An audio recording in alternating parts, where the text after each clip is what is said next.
we currently have nearly 500,000 children in the United States alone suffering from pediatric epilepsy. We know that 1 in 26 people will experience epilepsy at some point in their life. And yet the urgency and the awareness among the general public and among parents even isn't there, it's lagging.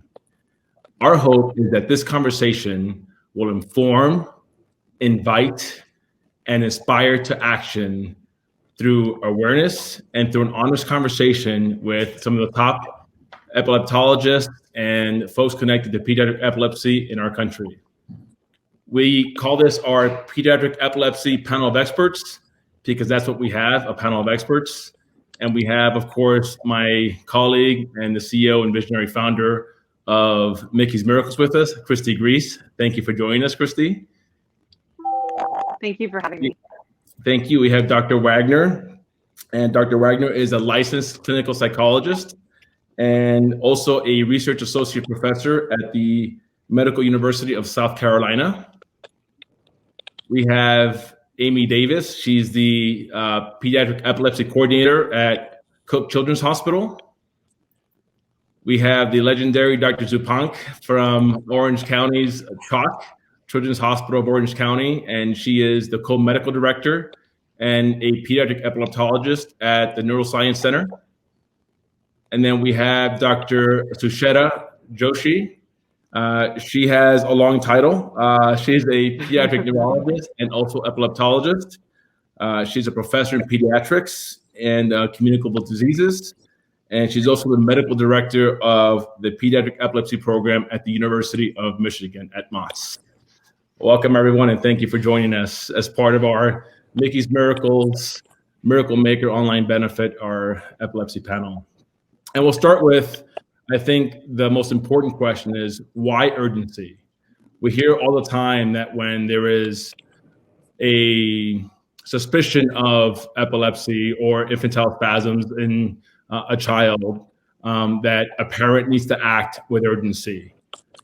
Can you guys help us understand why the need for urgency? Dr. Z, why don't we start with you? Oh, good.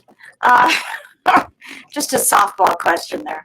That's it's, when a baby is born, they work on their brainstem. So you could have a baby that looks and acts like a normal baby, but maybe not have their be born with what we used to call hydroencephaly, which is water in the brain, and they can look and act like a normal baby. So between birth to 2, 3, 4, 5 years of age, there's a lot of active work that goes on in the brain, including connecting the hemispheres, synapses, the connections between brain cells. There's pruning back, what we call programmed apoptosis, brain cell death, because we're born with too many brain cells. So there's a lot of remolding and modeling that goes on in the brain during those few critical years. So in the midst of that, if there's an ongoing epileptic storm, which is what I look at as seizures, abnormal, aberrant electrical activity, the brain gets hardwired for continued seizures rather than, so there's abnormal synaptogenesis connections, abnormal brain cell death, and the brain gets hardwired for continued excitation. And you build up a more permanent neurocircuitry that's built and bred for continued seizures. So as opposed to someone who's an adolescent or an adult, where the brain is already formed and there's less plasticity, if you will, ability to adapt if brain cells are injured. So there's a yin and a yang here. The brain in a child is much more malleable and there's a lot of plasticity, but the trade-off is that highly electrical surge that's occurring in the brain can cause permanent neurocircuitry that leads to continued seizures, and as a consequence, neuropsychological, cognitive, emotional, developmental abnormalities that become permanent. And that's why there's a sense of urgency. I mean, there should be a sense of urgency with any type of epilepsy, whether it occurs in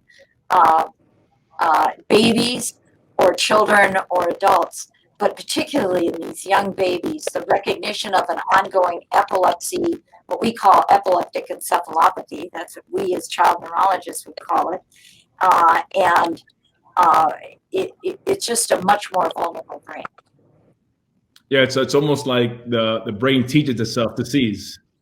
Well, my mantra is brain cells that seize together, network together.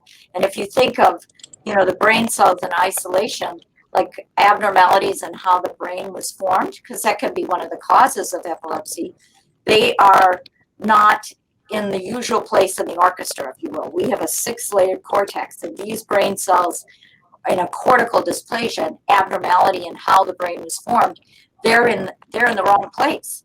And so they electrically discharge and they seek out partners, if you will.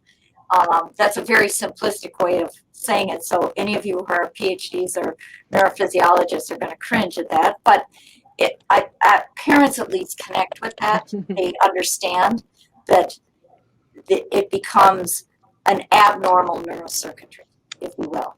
One of my colleagues, I'll quote Dr. Marcuccelli. I don't think he'll object to this too much, but he said, think of it as there's a community and there may be little terrorist cells in the community. That's a cortical dysplasia. And they're seeking out partners, but it's all underground, it's all subterranean. And pretty soon they have a network that results in a big explosion because those terrorist cells have all communicated with one another and have formed a network that produces a clinical seizure. That's probably about the best analogy I can think of what we term initially electrographic seizures that translate ultimately into electroclinical seizures, clinical seizures that you can see. Dr. Joshi, what's your perspective? I know you deal with this from an academic perspective. You also work with patients directly and in conversations with parents. What stands out to you in your conversation with parents as you talk to them about the potential diagnosis of pediatric epilepsy? What experience stands out to you? What can you share with us?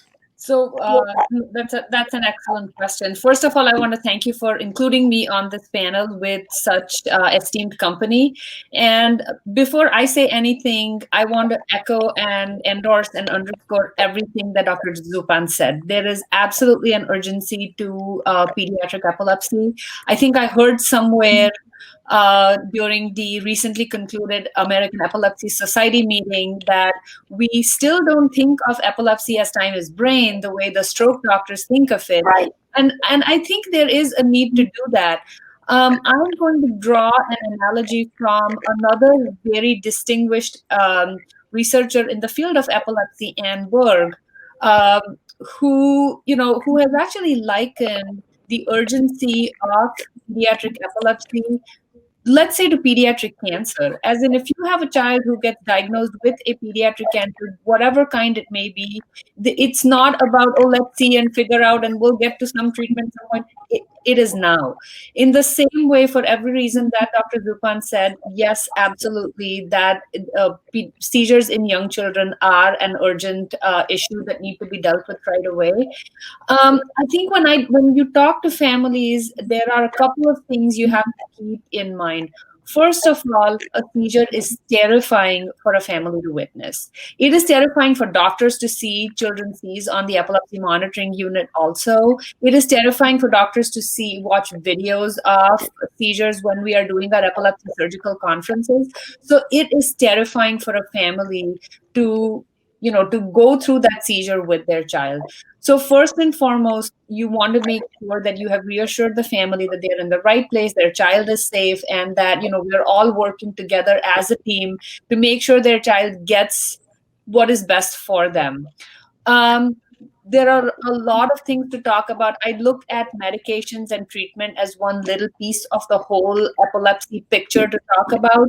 There is seizure safety. There are activities. Families want to know, is my child ever going to be able to do anything else that he or she was doing before the seizure happened? So there's a lot to be talked about. And the other thing is, for a physician, it is really important to convey that confidence, to convey that reassurance that you're working with a family as a team. Really, the words of a doctor matter more than anything else. If I, as a neurologist, epileptologist, tell a family your child should not do X, Y, and Z because they had a seizure, they're not going to do it. And so I think you really need to be careful in how you counsel them and take a very sort of holistic view towards everything, a child's well-being, a family's well-being, while you talk to them about their diagnosis of seizures and epilepsy.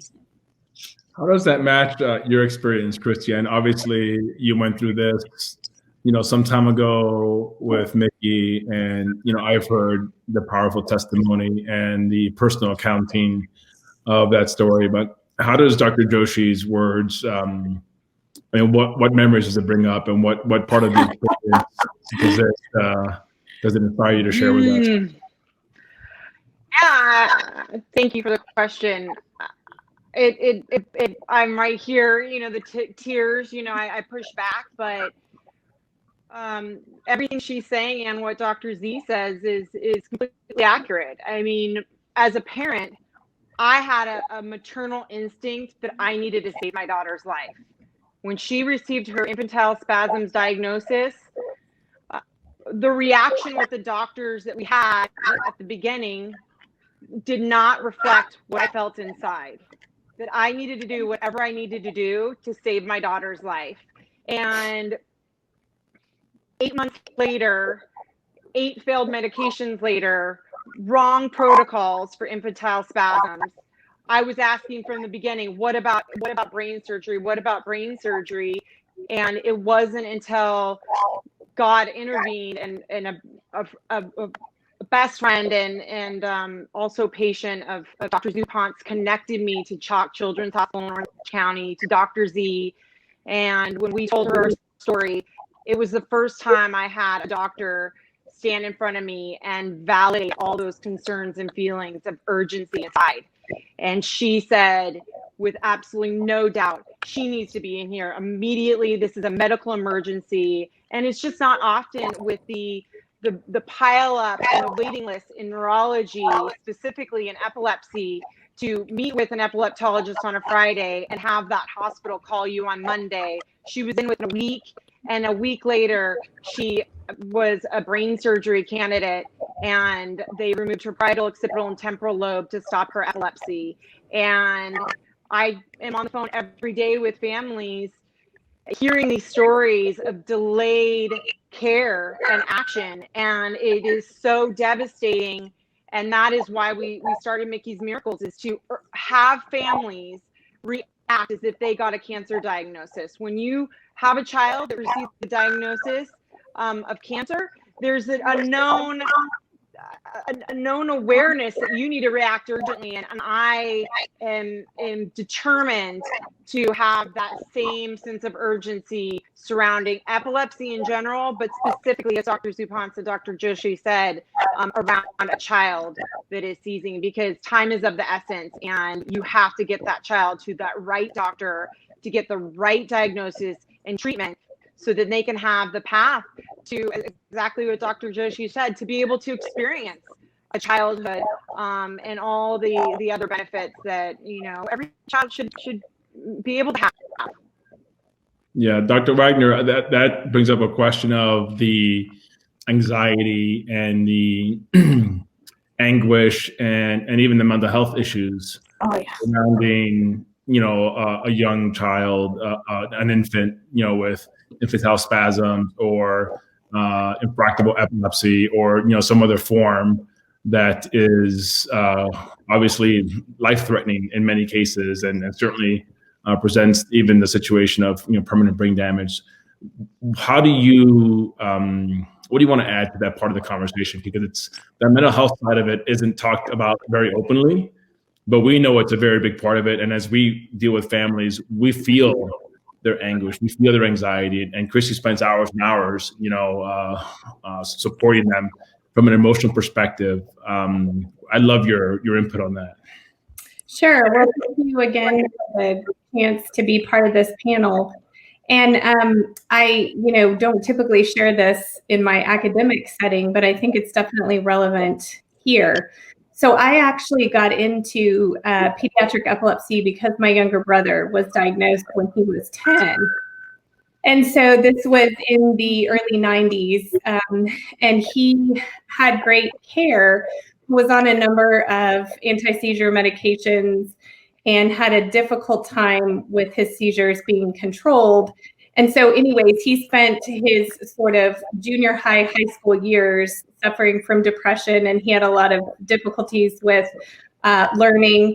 You know, we know that kids with epilepsy, about 25 to 30% have depressive symptoms, and about 25% have learning disabilities, and a much larger number struggle with academic difficulties as well. So, you know, I want people to understand that epilepsy is not just seizures. And for all of the reasons that have been brought up so far, you know, emotions and behavior and learning all take place in the brain, which is the same place that seizures take place. So it's not surprising that we see overlap there. And we know from studies that in some cases, the behavioral or emotional difficulties precede the onset of a seizure that is first recognized.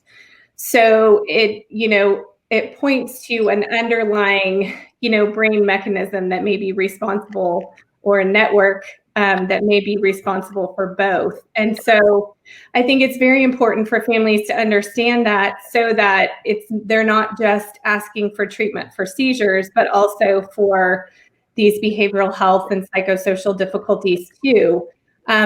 Because we also know that if you treat those, sometimes the seizures get better too, without changing anything about the anti-seizure medication. So if we're treating some of these behavioral and psychological issues too, that can have an impact on seizure control. And it's also very important from the standpoint of many of our anti-seizure medications also can cause behavioral and emotional symptoms as well. So it's important to have a baseline of what was happening before you started this medicine, what's happening now. Okay, do we think it's the medicine? Do we think it was there before? You know, what exactly are we treating? So I certainly know from a personal standpoint how much fear and anxiety my parents experienced when their 10-year-old was diagnosed, and how much fear he experienced later as a young adult. He actually ended up having a partial left temporal lobectomy, and his seizures were cured at the age of 22. Wow. But he had a very rough start getting there. And so I think that we really cannot underscore the importance of that sort of comprehensive approach to looking at all aspects of the child and the family functioning, right? I mean, we know in more general literature too, that if parents are experiencing a lot of stress and anxiety, many times kids are as well. So it's a situation where we're also not just treating the child, but we're also finding out what supports and needs parents have as well. Yeah, no, that's a great point, and thank you for sharing that personal account of your brother. And so glad he's doing well. And you know, the mental health aspect is something that isn't talked about often, a lot of times because of shame or fear. Mm-hmm. And we appreciate that perspective, because it's an important thing that we acknowledge it. And give people almost the permission to be open about it and get support, right? And that's something that we're working on in 2021. We're going to offer mental health support for our warrior families and have that be a national model. And you know, one of the other things that you mentioned was how the treatment of psychological aspect, you know, can and sometimes improve seizures. And I think that's a good segue into, you know, treatment. Because we know treatment isn't just medicine, right? It can be just medicine. It obviously can also mean, you know, more serious things like brain surgery. But I'd love either Dr. Joshi or Dr. Z to talk a little bit about that continuum of care, that holistic kind of approach to pediatric epilepsy that might be unique. Well, I think in pediatric care, we're very adept, and it's natural for us to look at the whole family and to look at many aspects of care, because Janelle is right that when a child has epilepsy, it affects the whole family, it affects the siblings, it affects the school where that child goes to. It affects every aspect and fiber of their life. So we're used to taking a holistic approach. We get pushed a lot by our administrators to see patients quickly, and you cannot see an epilepsy patient in 15 minutes. That's just not a possibility. And because there are all these aspects that have to be dealt with. And the epilepsy, sometimes the medical piece, choosing the appropriate anti-epileptic medication is the easiest part. The more complicated part is the financial aspects. If they're losing their insurance, like now, or they've lost their jobs, they have to choose, do I get my medicine or do I put food on the table? And the educational aspects, like I'm sure all of you are experiencing what it's like to do virtual education and that lack of social content. For some of my patients, it's good. For others, it is a disaster. And then you have parental, you know that marriage is difficult enough. I'll attest to that. I've been married 40 years. So it's difficult enough. And then you add on children, and you add on a child with special needs and all the financial, educational aspects of that. And it is no wonder that 85% of marriages are in trouble. So you're trying to manipulate all these things. And so the medical piece to me is pretty straightforward, recognizing that many of the anti-epileptic drugs have their side effects. One other aspect is we are doing combined long-term monitoring and polysomnograms. And we're finding many of these children also have significant sleep disturbances. And you can, just like if you give them psychological support, if you clean up their sleep, you don't have to even change your drugs. In fact, you might even be able to lower their drugs because they become seizure-free because you've eliminated their obstructive sleep apnea or their central apnea. So I think as pediatric epilepsy specialists, we're really good at looking at the holistic picture. My one other aspect is when you transition them to adult care, that's not so much. That's not an easy, the transition process is near and dear to my heart, and that's a difficult. We won't go there because I could spend a whole seminar on that, but it's, I just underscore everything that people have said, and it's really refreshing, Janelle, to have you talk about your 10-year-old brother and what he went through, because that's really personal and very, it just reverberates so closely to what I've seen in the families and children I've taken care of. Dr. Joshi, I saw a big reaction out of you when Dr. Z said, treating pediatric epilepsy is, the least of it is the medication. I'd love to dig into that if you'd like to. I always say writing a prescription for an anti-seizure medicine is like this. You can do that so quickly, so easily. It is really everything else that we spend our time talking about in clinic. Even in a child whose seizures are controlled, it is not the end of the story when they come to see you. There is, and it's important because you have to know how they're doing in school. It may look all hunky to you because the medicine that they're on is controlling seizures, but they're falling asleep at school and not learning anything. Or they have medicines that keep them up at night and they're not eating because of poor appetite because of a medicine. I have spent any amount of time convincing insurance companies that they need to approve a nutritional supplement like whatever, Boost Ensure, whatever it is, because this is a medical consequence of a child's treatment that is keeping them from eating and they need the extra calories from. So, and we have to be the advocates for our children. Very similar to the way their parents are. We have the medical expertise to back up that advocacy, and I think so that is a big part of what we do.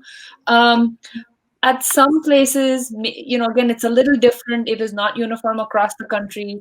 There is more support in some areas than in others.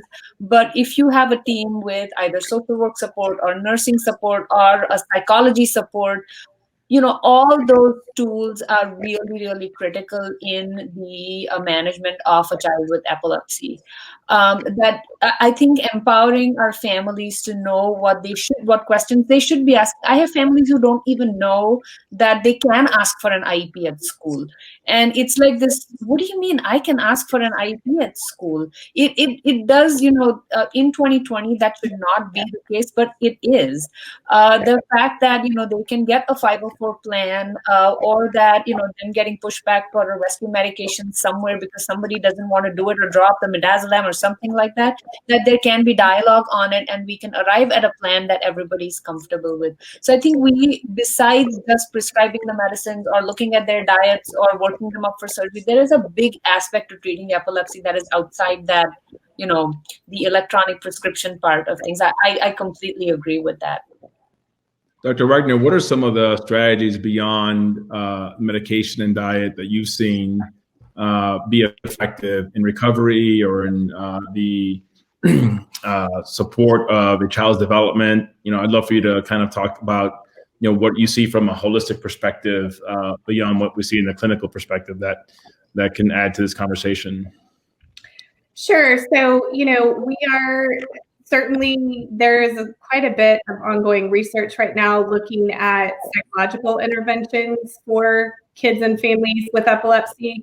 Unfortunately, we're a little bit behind the adult literature. But, we have a trial right now that actually includes Children's Hospital of Orange County and then 2 hospitals in Ohio, as well as Medical University of South Carolina.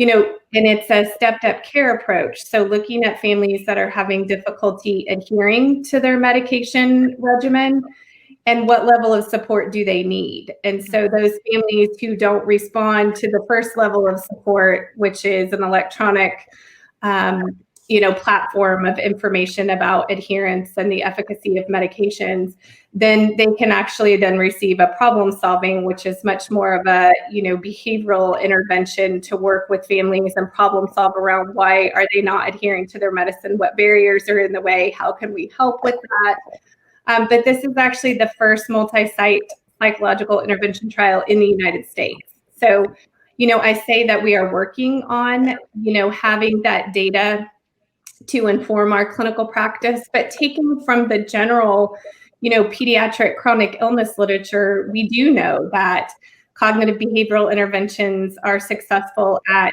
improving children's mental health, whether it's reducing depressive symptoms or anxiety symptoms, or if it's a parent training intervention to help families of kids with ADHD and oppositional behaviors, or, looking at ways that we can use mindfulness and motivational interviewing to work with kids who have substance use or depression. So we have a number of tools, and kind of where we are now is adapting those tools to our patients with epilepsy. And so we're not changing the actual method and delivery of those interventions. We're just making it specific to the conversation of epilepsy. So pulling out what specific things kids with epilepsy may struggle with or families may struggle with, and making it so that it is patient-centered, so that it is definitely relevant for them. And so, I'm excited in the next 5 years for where we may be with those, because what I hear people say to me all the time after I give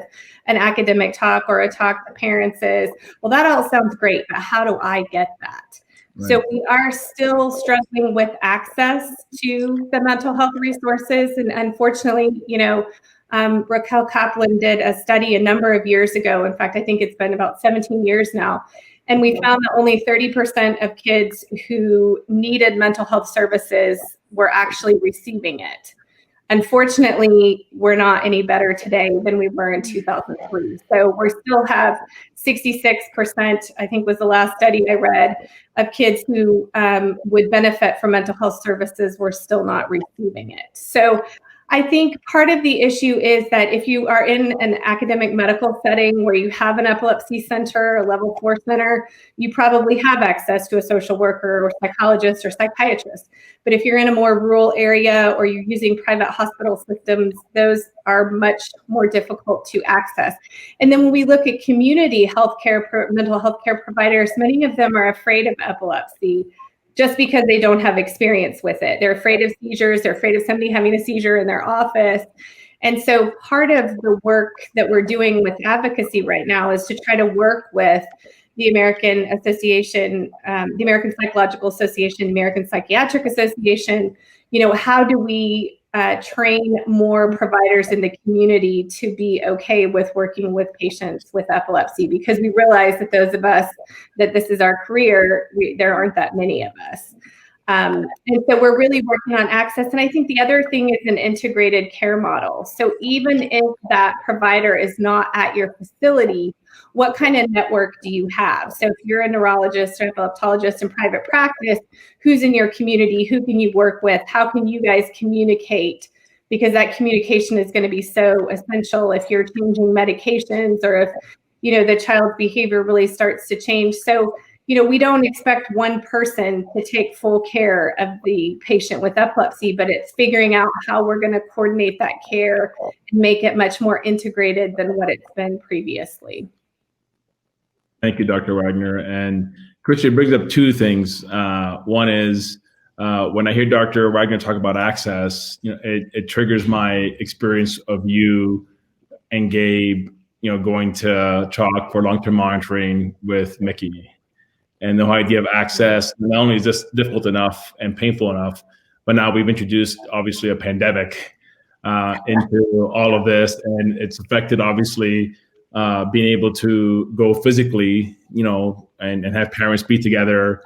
And I experienced that, observing that with you guys, and how hard it was from a, excuse me, it's an emotional moment, how hard it was to see you not be able to go in the room with Mickey, and as a dad, it broke my heart, and so I want to talk about the COVID aspect and how that introduces a level of difficulty to a challenge that's really very difficult.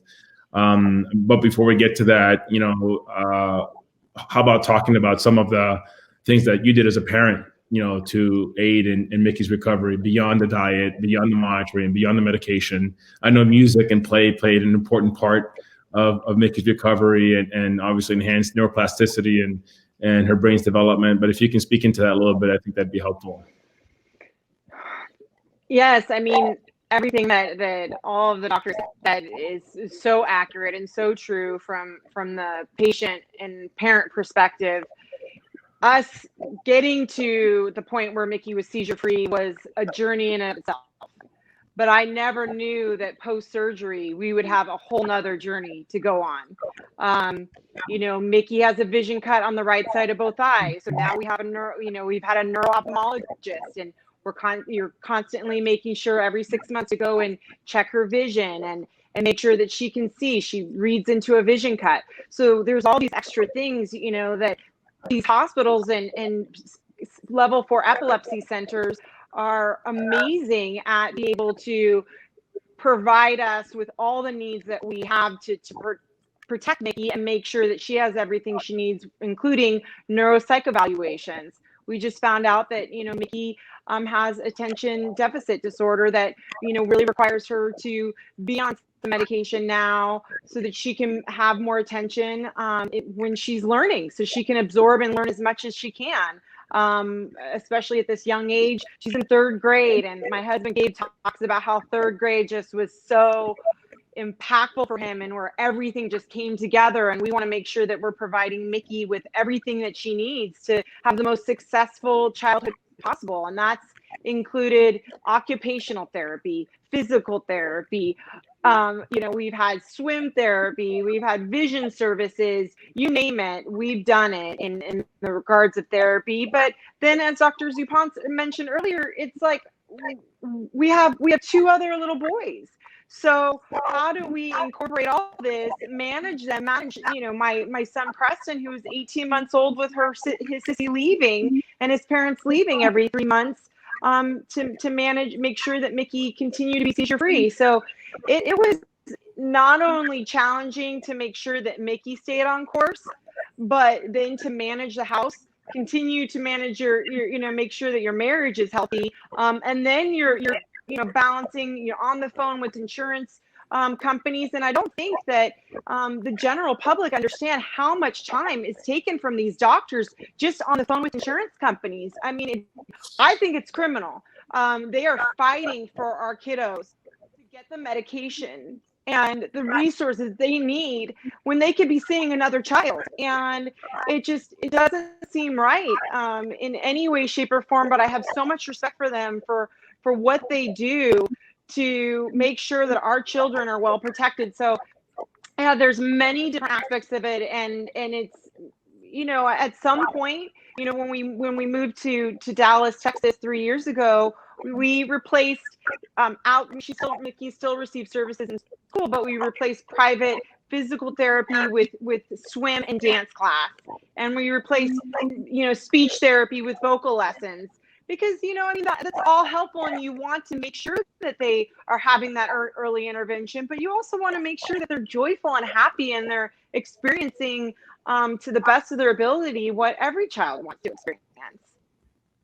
No, thank you, Christy. And I'd love for you to, I know this is hard because I remember being there, but if you can touch a little bit on the difficulty that's COVID has added a new element to this. I want to, I think, touch on that topic from a parent's perspective, but I certainly want to talk to Dr. Z, Dr. Joshi, and Dr. Wagner too, because I know it's made access to care and even parents thinking or asking themselves, is it safe to take my child, to a hospital and in that environment? Is it safe for me to practice as a medical provider?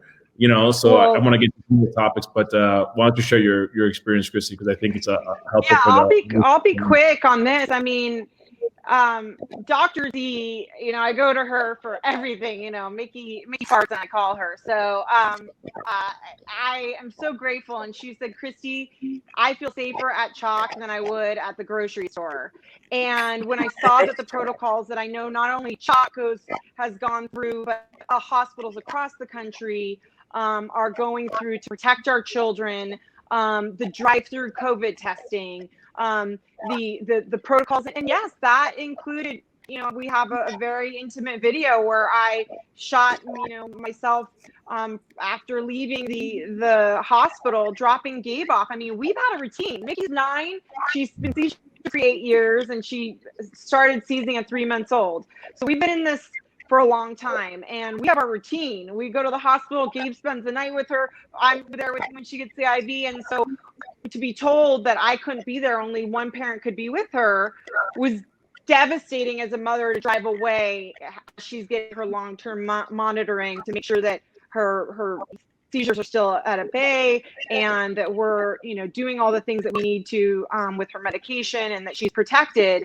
Yes, it was very emotionally difficult, and it's very challenging for families. However, as I always said about Dr. Z, and I know this, and it probably runs through all pediatric epileptologists and doctors that are protecting our kids, they don't do necessarily what's convenient, but they do what's necessary for our children. And in epilepsy, that is magnified. And so I just learned to say, yes, ma'am, and drove away from the hospital. But I was very reassured that not only from my conversations with the nurses and the whole team, that the hospital was the safest environment is possible given the pandemic that we're in.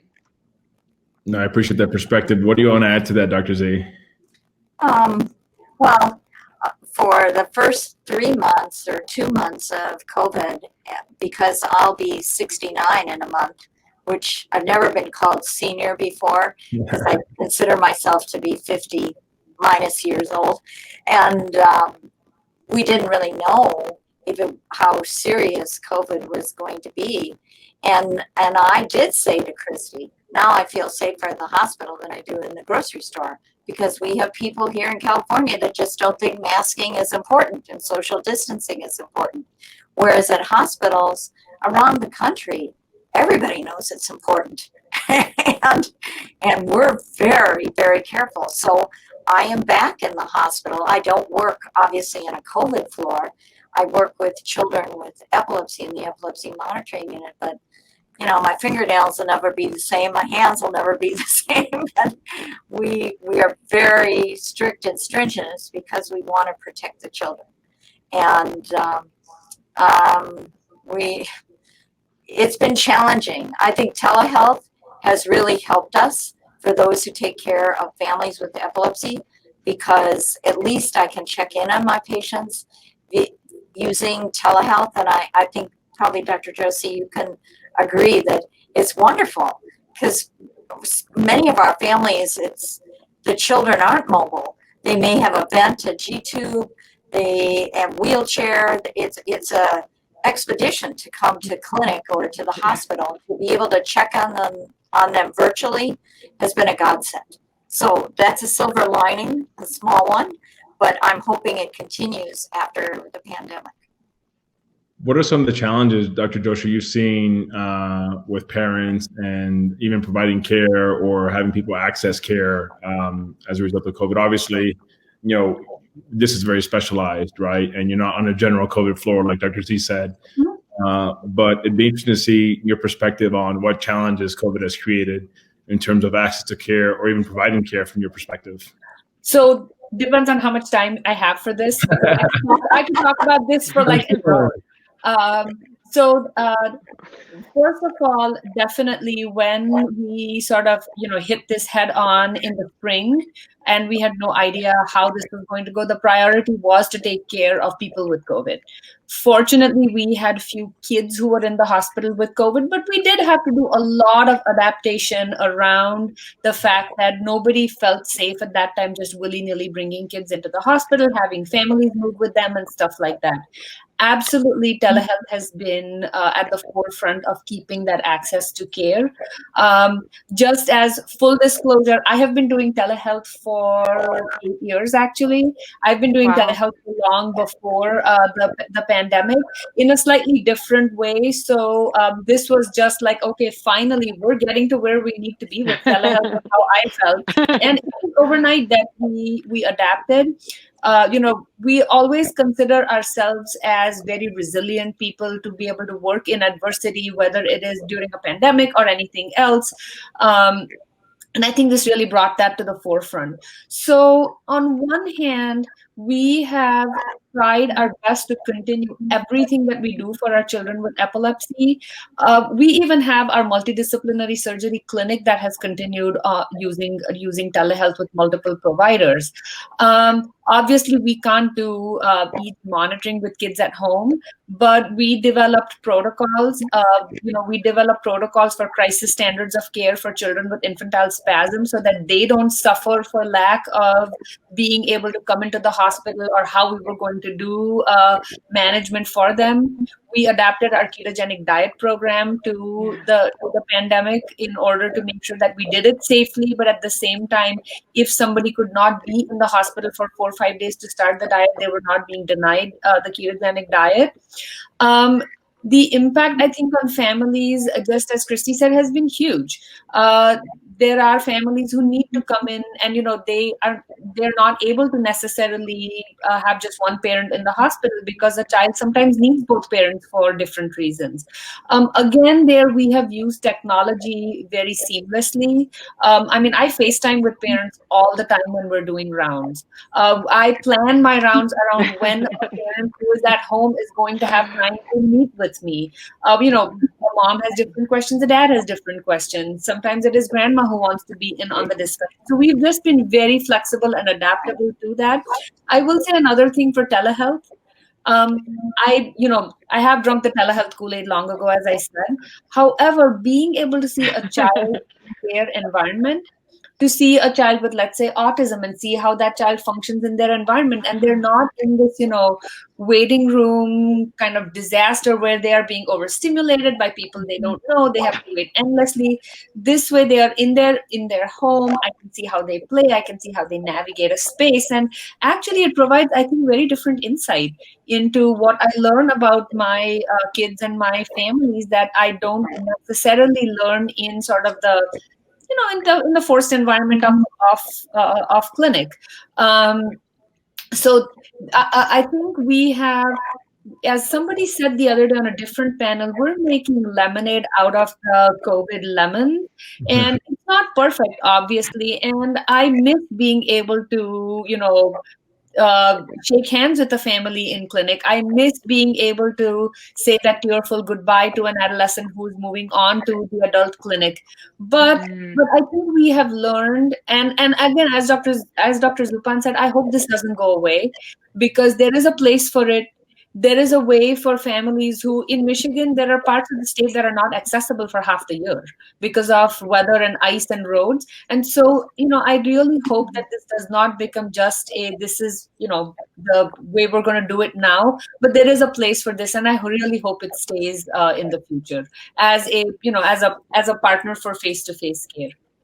Yeah, thank you, Dr. Z and Joshi, for that perspective. And I know there's a whole psychological side and anxiety introduced to COVID. Unfortunately, we had time to get there. We haven't even got into the inadequacy of funding for research and how research for epilepsy and IS and pediatric epilepsy in particular lag way behind some of the other neurologic diseases that impact far less children and that are far less dangerous and far less fatal than IS or pediatric epilepsy generally. I do want to close by giving you guys an opportunity to ask each other a question. I've been asking other questions, which I have to say it's truly been an honor. I'm a big fan of all of you. The work you do is so meaningful. It really, when I think about what you do as a father of 3, it makes me emotional to know the difference you're making in the lives of these young children. And as the executive director of Mickey's Miracles, it's an honor to have you here to participate in this important conversation. And I just want to offer my gratitude, my deep gratitude for what you guys do. You're saving lives every day. And I remember the first conversation I had with Christy, and she talked to me about her experience with Mickey and how that became Mickey's Miracles because parents came to her and she felt called to help save other children. So what you guys do is divinely inspired. I have no doubt about that. But why don't we close by having you guys ask each other a question? Why don't we start with you, Dr. Wagner? Ask whichever panelist you want, whatever question you like. Uh-oh. I'm glad you got that. Well, I think I'll ask Christy, and that's just because I do have some research contacts and then on the AAP committee as well. So I had the opportunity to ask the other panelists at other times. But, Christy, what would you say to a new parent who's just, received the diagnosis? I think that you guys talked about the importance of urgency and, people understanding the significance of this. And I remember for my parents what it was like. They were both educators, and my dad read everything and tried to find out everything that he could on his own, but he also wasn't a neurologist. And so he didn't understand half of what he read. Yeah. And they were just so scared because there was their 10-year-old and, was he going to graduate from high school? Was he going to, all those things that parents have. And so I know you could give me a 15-minute answer here, but what do you think are the important things for parents? I'll make it quick. Up front there when they're kind of in the middle of the chaos of just trying to figure out?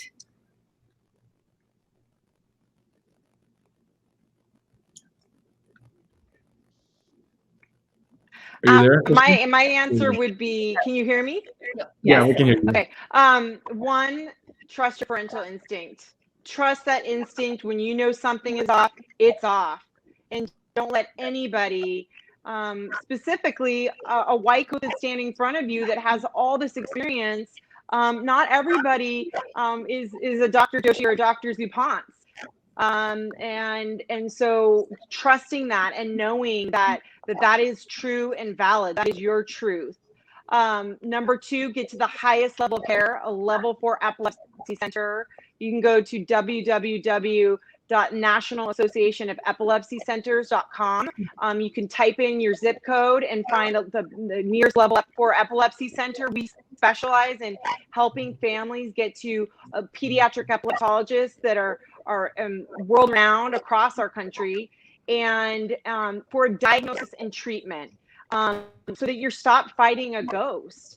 And most importantly, have your tribe. Not only are you doing the, I call Gabe, my husband, Dr. Google.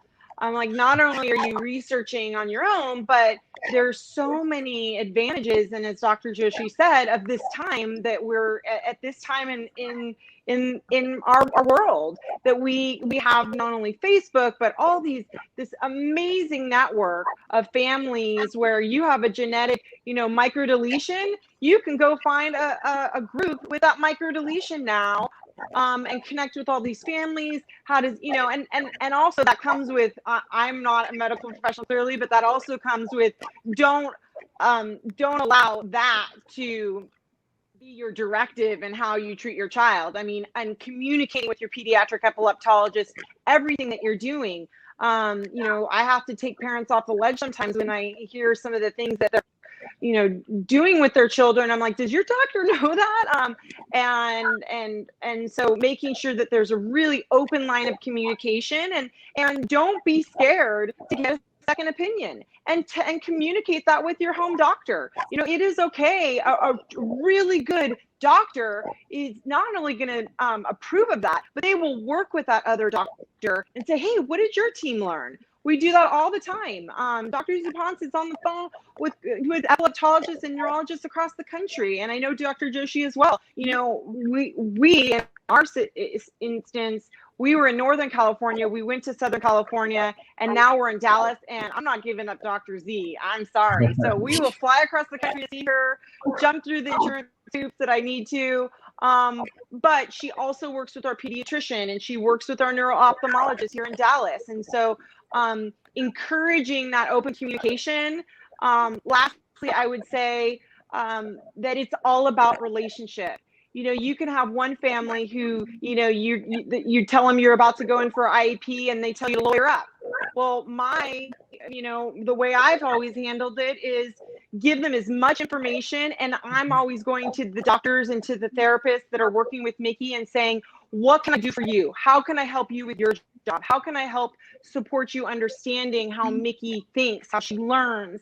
And because of those relationships, Mickey's Miracles was formed. And I think all of those just coming from a place that everybody wakes up in the morning doing the best job they can, and coming from it, especially people who have dedicated their lives to taking care of our children, whether it's therapists or medical professionals. And from that perspective, understanding that, you have a role in managing and advocating for your child, and you are their voice. They picked you for a reason, and because of that, for me, Mickey's Miracles is born, and now we're all here together and hopefully helping shed light on this awful disease, so that other people behind us and the journey behind us can have it a little bit easier. Thank you. Dr. Z, you're up. Who do you want to ask? What question do you want to ask of who? Uh-oh. I'm up? Oh my goodness.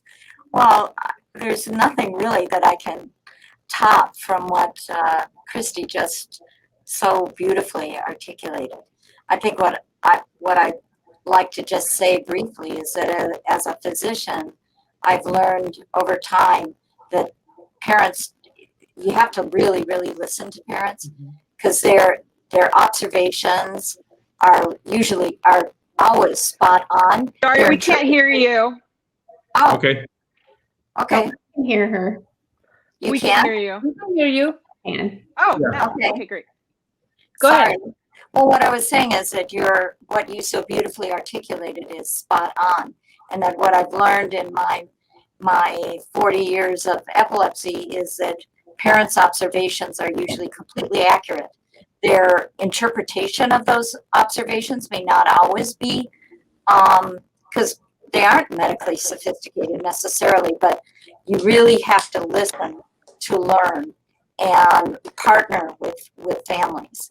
And one thing I will just share briefly is that when I was 60, I had a generalized tonic-clonic seizure. And even in my postictal state, I said to my husband, this could be nothing else but a tumor. And he said, you've got to be kidding me. He said, you're the most active person on the planet.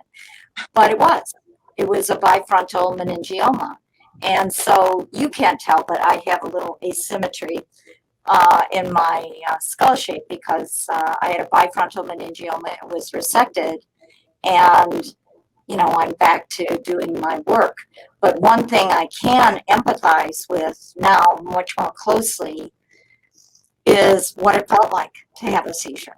And you don't feel very good, I can tell you that. You have a headache, your muscles ache, you feel like your head's going to explode, and you may not articulate, you may not speak as well. I also had to give up driving for 6 months, which damn near killed me. And I had surgery. So when I talk to families like teenagers who are usually devastated if they have a seizure because they know they can't drive, and I'll say, don't let epilepsy define you. And I usually share my story and say, let's partner together. Let's make a plan together so that you can live your life the way you want to live your life. And let's see what we can do to make this all better. And so Christy, to me, and her family are just every family I take care of, they're heroic in the way they manage all these aspects of their lives.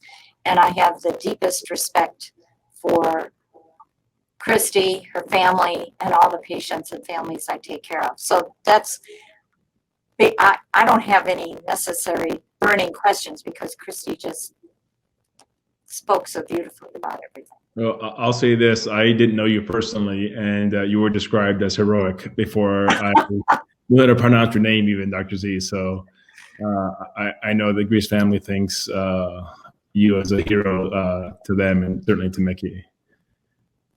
Dr. Joshi, do you have a question for one of our panelists? Well, I think I'm going to take the easy way out, also not ask a question, but just make this is hard.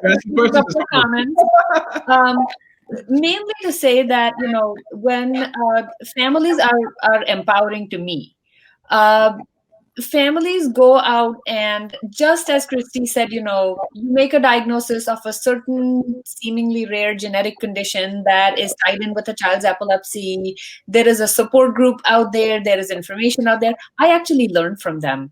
I learn from it. You know, I will find out about an obscure research trial somewhere that a family will come and tell me about, and I learn from them. The other thing I always keep at the back of my mind is, even when I see my patients, you know, a few times a year, every so often, it's the family who is with the child 24/7. So there's nothing that can replace that 24/7 observation with me, you know, taking care of a child or observing a child for the 30 minutes in my clinic, whether it's on camera by telemedicine or it's face-to-face in clinic. I will have families who will say, you know, you said that blah, blah was not going to happen on this anti-seizure medicine, but guess what? It's happening. And my usual answer is, from everything I've read, I know it's not supposed to happen, but you know what? Your child did not read the epilepsy textbook, and if you're saying it's happening, we are very sensitive to that, and I learn from them. So I look at this as a partnership. I look at this as a process that I go through with my families and with my kids. As I said, I celebrate their high school graduations. I'm tearful when they have to leave my clinic. There was a part of me that wasn't sure how Michigan pushing the transfer age from 18 to 21 was going to work. At first, I was a little worried that I was not going to have space to see all these kids in my clinic because, you know, it just made my clinic population go up 10-15%. but I'm so glad that I get to experience college with them, not just high school. So, and as I said, I'll close by saying it is one of the most empowering things to work with families. I also think that all these groups like Mickey's Miracles, the Dravet Syndrome Foundation, all of them that have come up have all been because of families' commitments and their need to connect themselves with us and us with them. And if you see the kind of work that has come out of these organizations, it is astounding. I mean, they have moved the epilepsy needle forward just as much as any lab or any clinical research trial has. So I think we're partners in all this, and for that, I'm very thankful. Thank you. And on that, I want to thank everyone for being part of this panel. And we're so grateful on behalf of Christy and Gabe and Mickey and our board of directors and the Warrior families that we're so blessed and honored to serve. We thank you for joining us for this informational, inspiring conversation that will inspire hope, no doubt about that. And we offer our gratitude to each of you. Thank you. Thank you. Thank you. Thank you. It was really fun and a privilege. Thank you.